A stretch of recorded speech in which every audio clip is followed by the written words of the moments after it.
Hello, it's been a while. Haven't done a book review for quite some time, so I'm going to just give you a quick rundown of what I've been listening to on Audible. Four books so far. One of them I have been struggling to finish, which was The Rules of Magic by Alice Huffman. I love practical magic. I've read the book, I devoured the movie over and over again. I think I'm not happy unless I watch the movie at least once every couple of months. And that's the truth. Love the movie, love the music. Sandra Bullock is my spirit actor.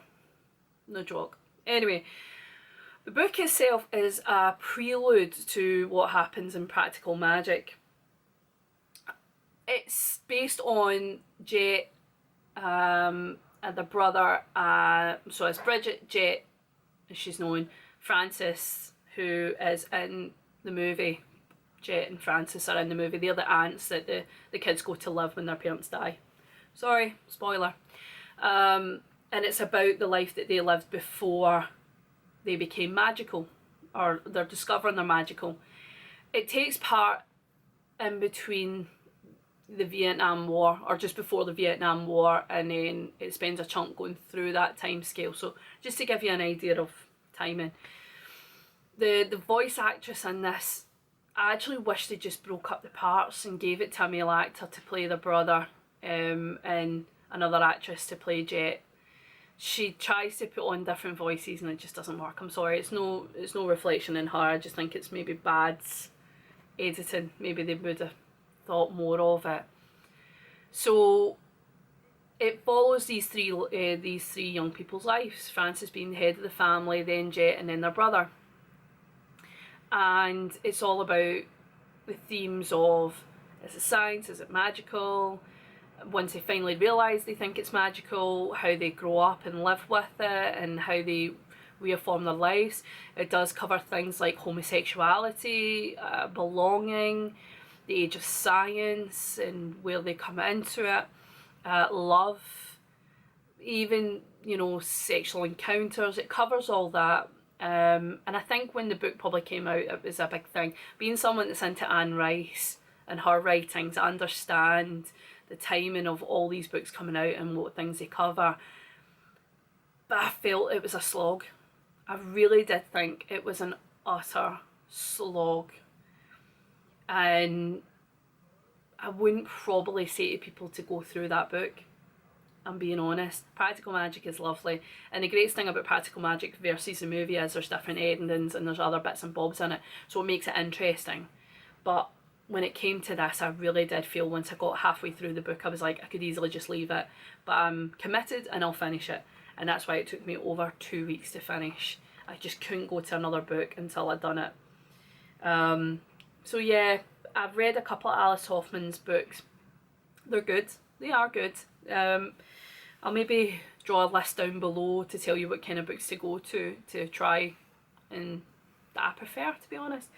The next one is Into the Magic Shop by Dr. James Doty, and it's a book about his life and about how he learned to do basically The Secret. Now, if anybody knows The Secret, it's positive thinking, positive affirmations, and acting towards better goals in life.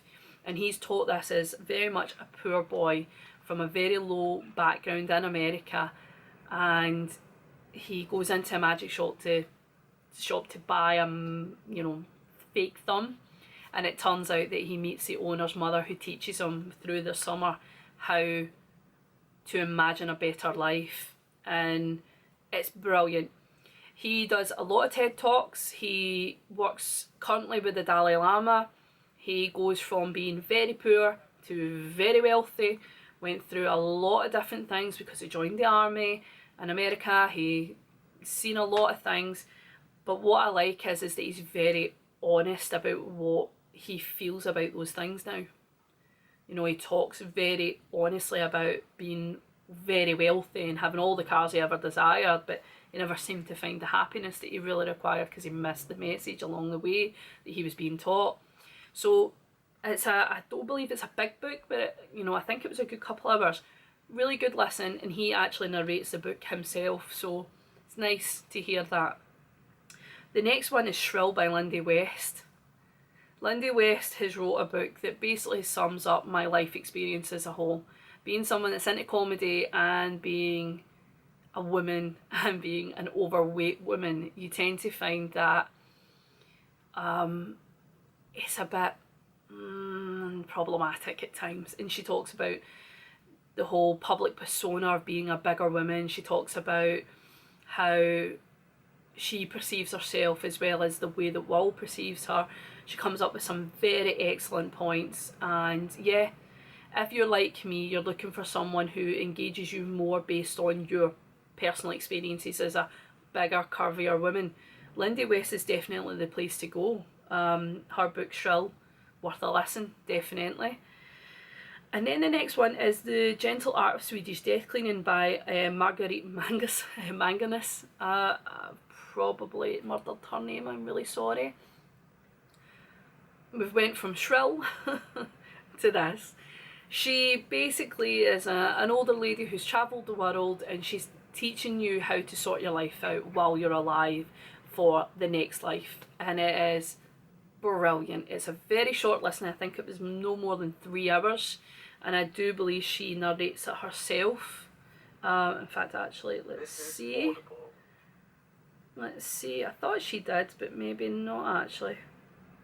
Details, let's see.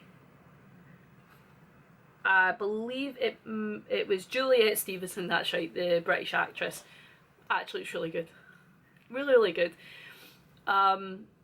She's talking about what you should keep, what you should leave, and how to actually give people things that you want them to have in future. As long as you're not, I'm a morbid person, it sounds awful, but due to the things that have happened in my life, I can listen to things like this and go, yeah, that makes sense. Yeah, I totally get that. I would have preferred if I knew that my dad wanted me to do this or do that.